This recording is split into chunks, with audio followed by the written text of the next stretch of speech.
Hello guys, এখন আমি loan of চালিয়েছি। আমার সাথে কি হতে যাচ্ছে তোমরা দেখবে। ভিডিওটা ভালো লাগলে আজ পর্যন্ত দেখবে। তো প্রথম রাউন্ডে নিয়ে নিলাম dessert. Corazón, la la la, canta la la la, canta la la la.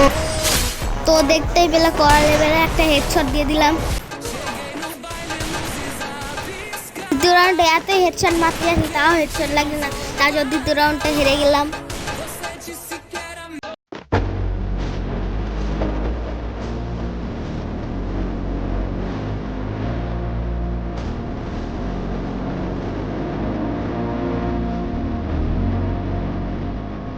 বান্দাটা ভয় কোথায় পালালো খুঁজেই পাচ্ছি না। En mi corazón, la la la, canta la la la, canta la la la.